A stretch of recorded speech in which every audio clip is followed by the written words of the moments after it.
Welcome back to Major Antonio's presentation of Out of My Life by Marshal Paul von Hindenburg. We present this audiobook in 24 parts. Subscribe to our channel so as not to miss anything. Chapter 13, Preparations for the Coming Campaign. 1. Our Tasks. When the results of the fighting in the year 1916 could be more or less realized, we had to get some clear idea of how the war was to develop in the year 1917. We had not the slightest doubt about what our enemies would do in the coming year. We had to anticipate a general hostile offensive as soon as their preparations and the weather permitted it. It was to be assumed that, warned by the experiences of the past year, our enemies would endeavor to coordinate their attacks on all fronts, if we left them time and opportunity to do so. Nothing could commend itself more strongly, or be more in accordance with our desires and feelings, than to anticipate this general offensive, and in so doing blow the enemy's plans sky high and secure the initiative at the outset. I can certainly claim that with this end in view. I had neglected nothing in the past campaigning year, as soon as the necessary resources, on a scale at all adequate, had been put at my disposal. Now, however, we had to be careful that this ambition did not cloud our views of the tactical situation. There was no doubt that, at the end of 1916, the position as regards relative numbers between us and our enemies had developed even more to our disadvantage than had been the case at the beginning of the year. Romania had joined our enemies, and in spite of her heavy defeat, remained a serious factor with which we had still to reckon. Behind the Russian lines, the Romanian army found shelter and time for reorganization, a process for which she could rely on the cooperation of the Entente in the fullest measure. It was a fateful thing for us that throughout the whole war, our high command never succeeded in forcing even one of our smaller opponents, with the exception of Montenegro, to desert the ranks of our enemies. In 1914, the Belgian army had escaped from Antwerp and was now facing us, though practically inactive, and thus imposing on us a certain wastage which was not unimportant. Our experiences with the Serbian army in 1915 had been only superficially better for us. It had avoided our enveloping movements, though its condition was very pitiful. In the summer of 1916, it reappeared, once more in fighting trim in the Macedonian theater, and its units were being continually reinforced and increased from all kinds of countries, of late more particularly by Austro-Hungarian deserters of Slav nationality. In all three cases, Belgium, Serbia, and Romania, the fate of the hostile army had hung by a thread. The reasons for their escape were no doubt various, but the effect was always the same. Faced with facts such as these, it is only too easy to ascribe a large role to luck in war. The use of such an expression degrades war from its high place to the level of a game of chance. I have never regarded it as such. In its course and in its results, even when the latter turned to our disadvantage, I have always and everywhere seen the plain consequences of pitiless logic. He who helps himself and can help himself secures victory, and he who fails, or is forced to fail, loses. For the campaign of 1917, we were in considerable doubt as to whether our main danger would come from the west or the east. From the standpoint of numerical superiority only, the danger appeared greater on the eastern front.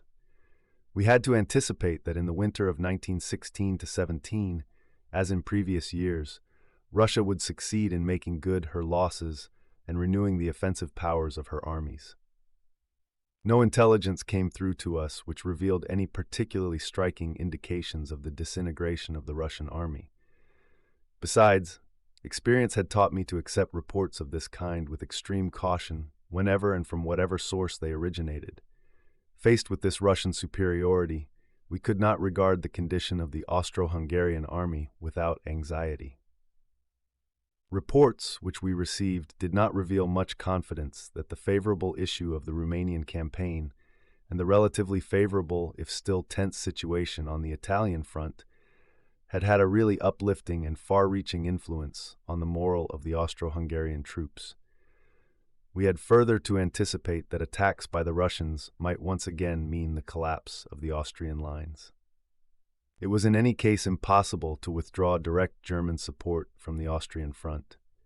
On the contrary, we had to be ready to send further reinforcements to our allies' front in case of emergency. It was equally uncertain how things would shape on the Macedonian front.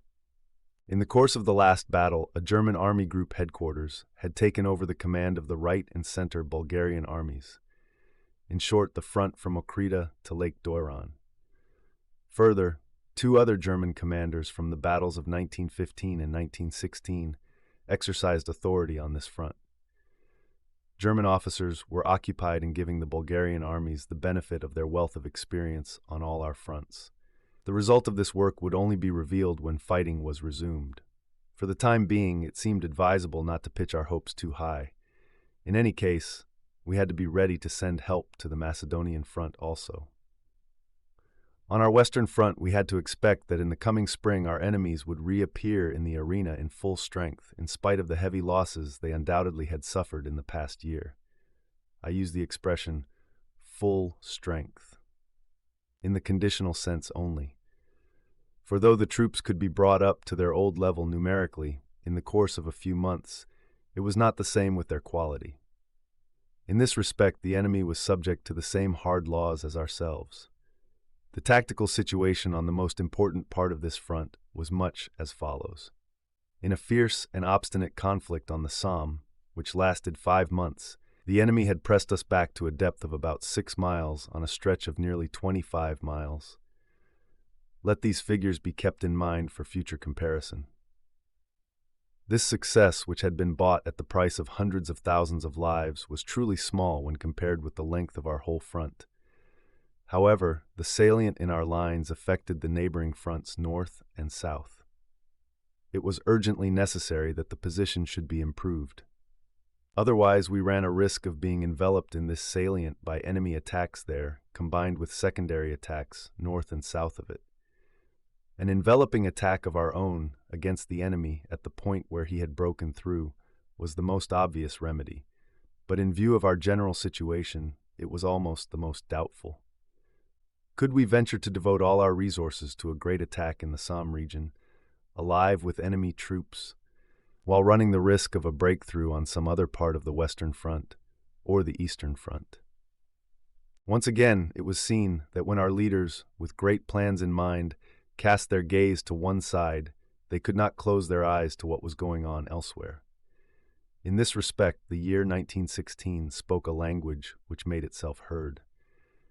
If an improvement in the configuration of the front bequeathed by the Somme battle could not be effected by an attack, it only remained to adopt the necessary alternative and withdraw our lines. We therefore decided to adopt that expedient and transferred our line of defense, which had been pushed in at Péronne at one point and bulged out to west of Bapaume, Roye, and Noyon at others, to the chord position Arras, Saint-Quentin, Soissons. This new line is known as the Siegfried line. So it was a case of retreat on the Western Front instead of attack.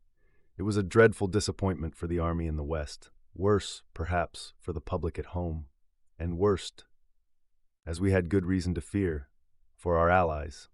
Loud rejoicings among our enemies. Could more suitable material for propaganda be imagined? The brilliant, if somewhat belated, visible result of the bloody battle, the collapse of German resistance, the impetuous unceasing pursuit, the paroxysms about our methods of warfare. We could hear all the stops being drawn out beforehand. What a hail of propagandist literature would now descend on and behind our lines. Our great retirement began on March 16, 1917. The enemy followed us into the open, generally speaking, with considerable caution. Where this caution was inclined to give place to greater haste, our rearguards knew how to cool down the enemy's zeal. The measure we took not only gave us more favorable local conditions on the Western Front, but improved our whole situation. The shortening of our lines in the West made it possible for us to build up strong reserves.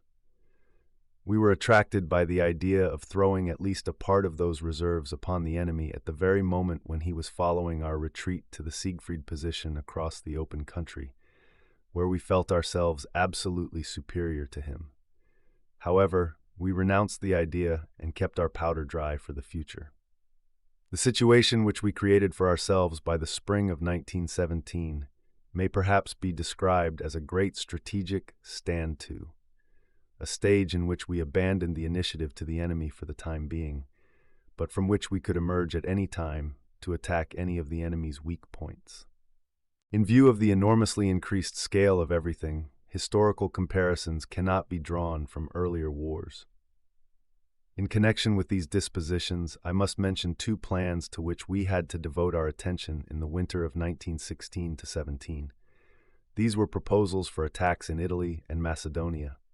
In the former case, the initiative was taken by General Konrad von Hotzendorf during that winter. He promised himself a far-reaching effect on our entire military and political situation as a result of a great victory over Italy. I could not share that view. As I have already said, I was always of opinion that Italy was far too much under the heel of England, economically and therefore politically, for that country to be forced to make a separate peace, even after a great defeat. What General Konrad mainly had in mind in his proposal was the favorable effect of a successful campaign against Italy on public opinion in Austria-Hungary. He relied on the great relief of the military strain which such a victory would mean for Austria-Hungary. I could readily enough admit the justice of these points of view. Without strong German help, it was a matter of about 12 German divisions. General Konrad considered he could never again undertake an attack on the Italians from the southern Tyrol. On the other hand, I did not think I could take the responsibility of allowing so many German troops to be locked up for an unlimited time in an enterprise which, in my opinion, lay too far from our eastern and western fronts, which were the most important and the most imperiled. The same considerations applied to the question of an attack on the Entente troops in Macedonia. Bulgaria was toying with this plan, and very naturally from her own point of view, for if we had won a decisive victory, it would have compelled the Entente to evacuate this region. By that means, Bulgaria would have been practically completely relieved, in a political as well as a military sense. Further, the enterprise was dear to the heart of the nation and its government, for the Bulgarians were always casting greedy eyes at the fine harbor of Salonika, which had been so great a bone of contention. I admit that this last point of view had no weight with me, and in my opinion at that time the military relief of Bulgaria would have been of no advantage to our general situation. If we had compelled the Entente forces to withdraw from Macedonia, we should have had them on our necks again on the Western Front. I always regarded it as at least doubtful whether we should have been allowed to employ the Bulgarian troops thus released outside the Balkans. The employment of Bulgarian divisions during the Rumanian campaign north of the Danube, outside the areas in which Bulgaria was directly interested, had previously led to unpleasant friction with these units. I therefore considered that the Bulgarian forces were rendering the greatest service to our joint operations when they were occupied in holding down the Entente armies in Macedonia. Of course, this did not mean that I would not have warmly welcomed an independent Bulgarian offensive in Macedonia at any time. In that case, its objective would have had to be very much more modest than the expulsion of the Entente from the Balkans or the capture of Salonika. But the Bulgarians considered that they could not embark on an offensive operation without substantial German help, at least 6 divisions, and in that they were no doubt right. At the time in which the question of an offensive in Macedonia was being mooted, that is, the winter of 1916 to 17, news of the development of the political situation in Greece sounded like an enticing siren song. However, I was absolutely deaf to the siren voices. I very much doubted whether the Hellenic people were very enthusiastic for war, particularly a war in which they would find themselves shoulder to shoulder with the Bulgarians. Generally speaking, there would have been a recurrence of the events of 1913, and the two victorious partners, after their common victory, would have once more taken each other prosaically by the hair, instead of poetically by the arm. From all I have said, it must be perfectly clear that the strain on the German armies was so great, as a result of the general situation, that we could not allow it to be increased by further undertakings except such as were imperatively required for military and political reasons. Even the most splendid plans, which might offer certain prospects of great military victories, could not be allowed to turn us aside from our most important and immediate military task. This task was the fighting in the east and west, and indeed on both fronts, against overwhelming enemy superiority. When I think of the later consequences of my attitude of objection to operations in Italy and Macedonia, and ask myself whether I should and could have decided otherwise, I am compelled to answer that question even now in the negative. I think I can claim that the subsequent course of events in Central Europe has proved that we acted for the best. We dare not, and could not, run the risk of a collapse of our western or eastern front in the hope of winning cheap laurels in the plains of northern Italy or on the Vardar. Turkey could be given no special instructions for 1917. Her task was to defend her territorial possessions and keep the armies facing her away from us. If she succeeded in accomplishing this, she would be doing all that was required of her within the framework of our combined operations. With a view to preserving the efficiency of the troops thus employed, in the autumn of 1916, we had suggested to the Turkish General Staff that they should withdraw the bulk of their two Caucasus armies from the sparsely populated and barren Armenian plateau, with a view to making it easier for the troops to get through the winter. The necessary orders were issued too late, and as a result, large numbers of troops were killed off by hunger and cold, as we had foreseen. It is possible that no epic, no book of heroes will ever tell their tragic end, so let my modest record be their epitaph. 2. The U-boat warfare. Think of 70 million human beings living in semi-starvation, thousands of them slowly succumbing to its effects. Think of all the babes in arms who perished because their mothers starved. Think of all the children who were left sick and weakly for life. And this was not in distant India or China, where a stony-hearted, pitiless nature had refused her blessed reign, but here, in the very center of Europe, the home of culture and humanity. A semi-starvation which was the work of the decrees and power of men who were wont to glory in their civilization.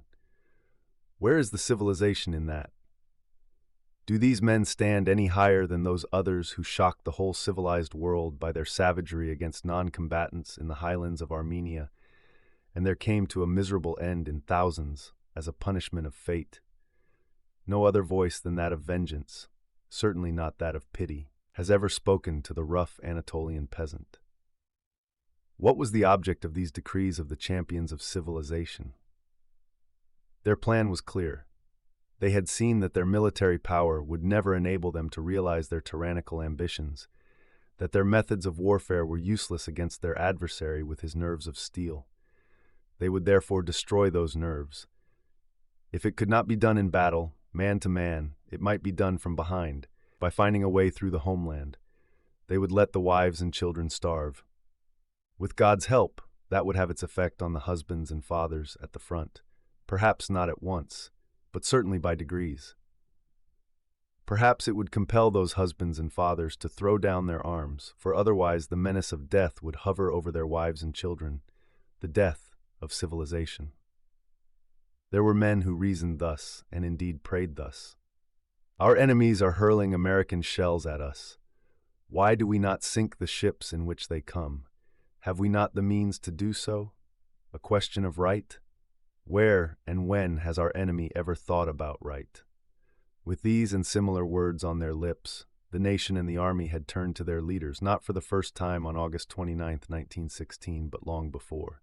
The desire to employ the U-boat weapon in full force, with a view to a speedy delivery of our homeland from its sufferings and the relief of the army in the terrible contest, was in existence before I took over the conduct of operations. In this pitiless battle against our non-combatant at home, it was a question of an eye for an eye and a tooth for a tooth. Everything else seemed callousness towards our own flesh and blood.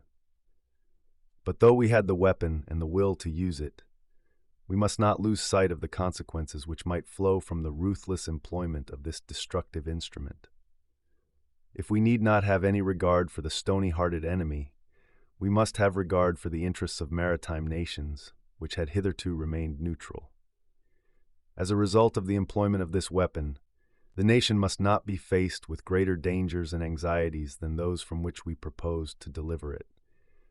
There was thus a considerable amount of hesitation, a hesitation comprehensible enough, to which ordinary human feelings also contributed. Such was the situation when I appeared at main headquarters. To all the serious crises on land was now added a troublesome and fateful problem at sea. At first sight, the decision of this question was the province of the civil government and the naval staff. Yet the general staff was also seriously concerned. It was perfectly obvious that on purely military grounds we should desire the commencement of the U-boat campaign. The advantages which it would bring to our operations on land was plain to every eye. It would have been an immense relief to us if the enemy's manufacture of war material or its transport over sea could be materially hampered. It would be equally valuable if we succeeded at any rate in partially paralyzing their overseas operations. What an immense relief that would mean not only to Bulgaria and Turkey, but to ourselves. And it would not have cost us a drop of German blood.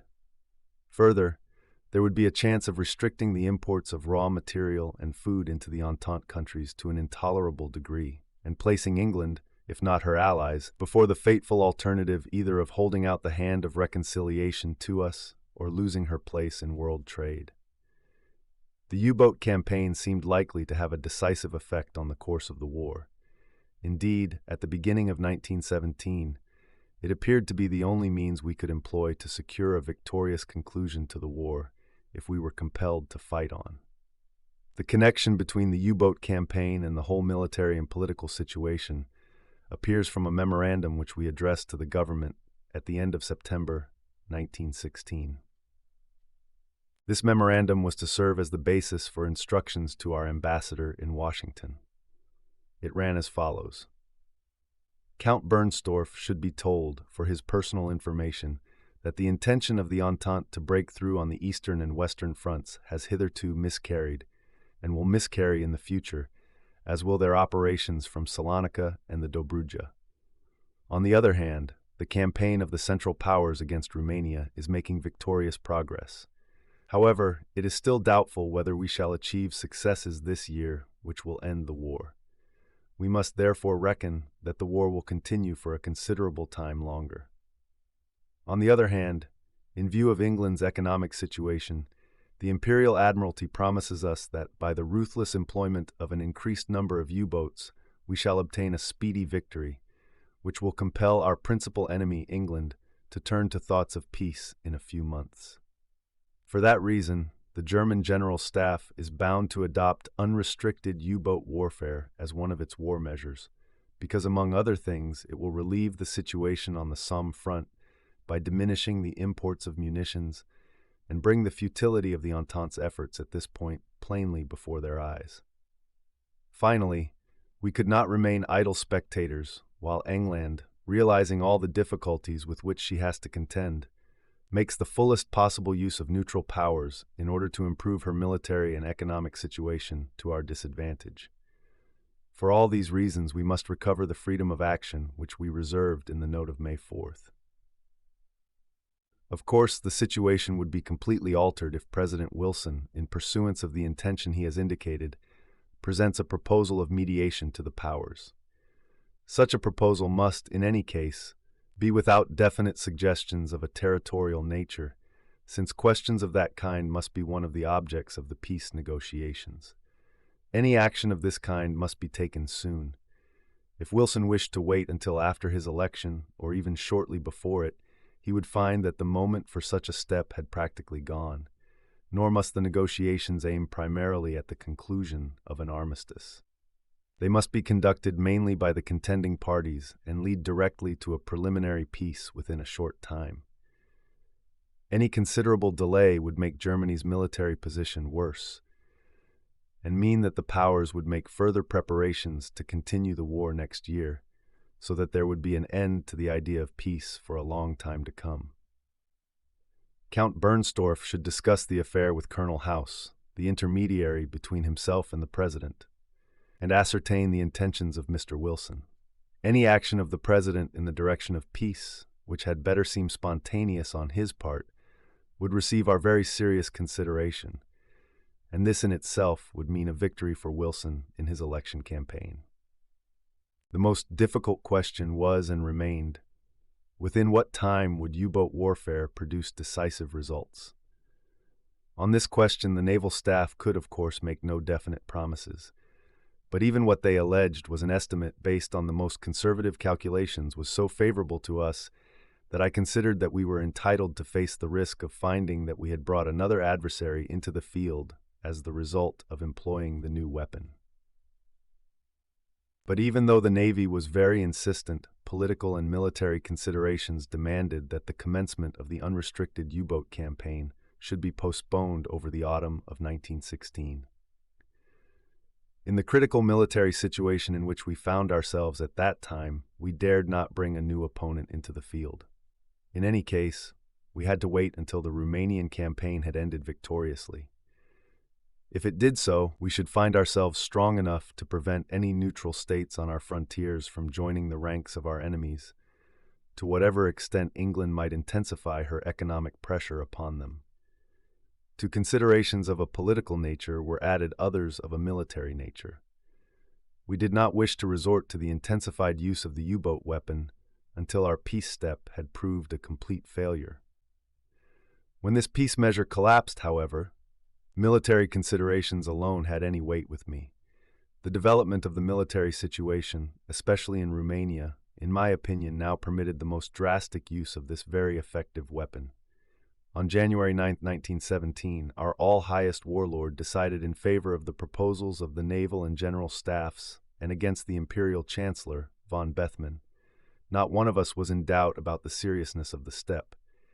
In any case, the adoption of unrestricted U-boat warfare, with its alluring prospects, increased the moral resolution of both the army and nation to continue the war on land for a long time to come. In view of the fateful conclusion of the war, it has been suggested that the declaration of the unrestricted U-boat campaign was a last desperate throw. That judgment is intended to be a condemnation of our decision on political, military, and even ethical grounds. It ignores the fact that practically all critical decisions, certainly not military decisions only, always involve a heavy risk. Indeed, the greatness of an action is mainly to be appreciated and measured by the question whether much was at stake. When a commander on the battlefield throws in his last reserves, he is only doing what his country rightly demands of him. He accepts full responsibility and finds the courage to take the last decisive step, without which victory cannot be won. A commander who cannot or will not dare to stake his last resources for the sake of victory is committing a crime towards his own people. If his blow fails, he is certain to have the curses and scorn of the weaklings and cowards upon his head. That is always the fate of soldiers. To act only on absolutely safe calculations or win laurels which are not dependent on the courage to take responsibility is to banish the very elements of greatness. The whole object of our German military training was to breed that courage. We need only point to the outstanding examples in our own history, as well as the greatest achievements of our most dangerous enemies. Could there be a better example of the bold employment of the last resources than when the great king staked everything at Leuthen and thereby saved his country and its future? Have we not approved Napoleon's decision to send in his last battalions at Waterloo, even though, as Clausewitz says, he then slunk from the battlefield as poor as a beggar? If the Corsican had not had a Blücher against him, he would have won, and world history would certainly have taken another course. On the other side, take our much belauded Marshal Vorwärts. Did he not stake everything in that decisive conflict? Let us hear what one of our most violent opponents had to say on this subject before the war. The finest maneuver which I have ever known is the action of old Blücher, who, thrown to the ground and lying under the feet of the horses, sprang up, turned furiously on his beaten men, stopped their flight, and led them from the defeat of Ligny to the triumph of Waterloo. I cannot close this section without questioning the view that has been put forward, that with the entry of America into the ranks of our enemies, our cause was finally lost. But let us first take a glance at the predicament in which we put our enemies, both by our U-boat operations and at times by our great successes on land in the spring of 1917. We shall then be in a position to realize that we were several times within an ace of wearing the victor's laurels ourselves, and will perhaps appreciate that other than military reasons are responsible for the fact that the war did not end victoriously, or at least tolerably, for us. 3. Kreuznach. After the victorious conclusion of the Rumanian campaign and the relief it brought to our situation in the east, the center of gravity of our next operations must be sought in the west. In any case, it was here that we must anticipate an early commencement of the fighting in the next campaigning year. We wanted to be close to the battlefield. If we established our headquarters in the west, it would be easier and take less time to get into direct personal touch with the headquarters of the army groups and armies. A further reason was that the Emperor Charles wished to be near the political authorities of his country, and was, moreover, unwilling to dispense with direct personal intercourse with his commander-in-chief. Accordingly, in the early months of 1917, the headquarters of the Austro-Hungarian army was transferred to Baden, near Vienna. The result was that there was no longer any reason why His Majesty our Emperor and main headquarters should remain at Pless. In February, we moved our headquarters to Kreuznach. On leaving Pless, I considered it a special duty to thank the prince and his officials for the great hospitality they had shown us in housing all our officers, as well as in private life. Moreover, I myself had particularly grateful memories of plenty of splendid hunting over the estates of Pless and its neighbor Neudeck on the few free evenings we had.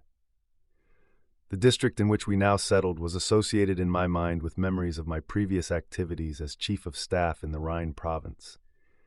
I had made the acquaintance of the town of Kreuznach itself at that time. Its inhabitants now vied with one another in giving us proofs of quiet hospitality. Among other ways, this hospitality was shown in the fact that our quarters and common dining room were decorated with fresh-cut flowers every day by young ladies. I accepted all this as an act of homage to the whole army, of which I was one of the oldest representatives in the war.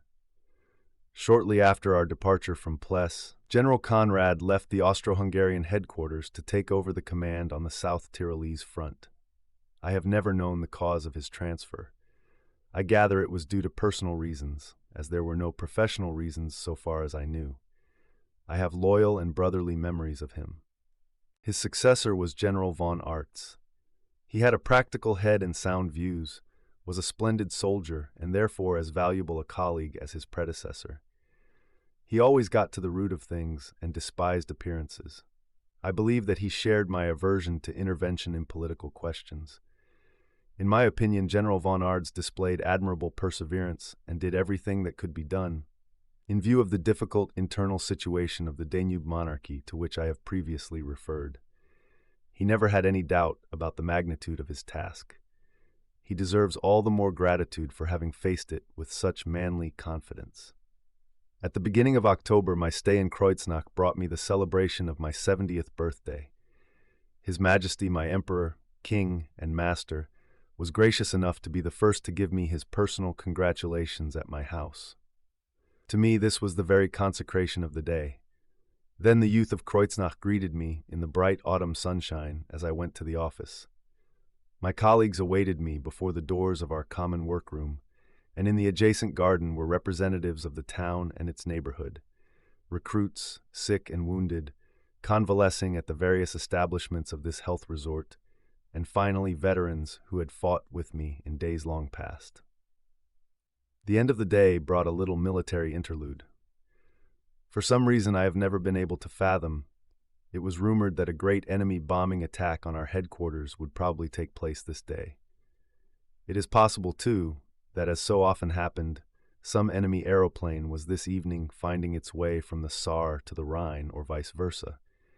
It was hardly surprising that imagination was rather more vivid than usual, and that at night more was seen and heard between the earth and the shining moon than was actually there. But however that may be, about midnight our anti-aircraft defenses opened a mighty barrage. Thanks to the high rate of fire, the available ammunition supplies were speedily exhausted, so that I could sleep in peace with the thought that I should be disturbed no more. When I reported next day, my all-highest warlord showed me a large vase filled with fragments of German shells which had been collected in the garden of his quarters. We had thus been running risks that night after all. For the rest, some of the Kreuznach folk had taken the nocturnal shooting for a final military salute in honor of my birthday. This concludes today's reading of Out of My Life, by Marshal Paul von Hindenburg. Join us also the day after tomorrow for the subsequent chapter, or download the entire audiobook from our webshop at intonio.net. Thank you for listening, and so long.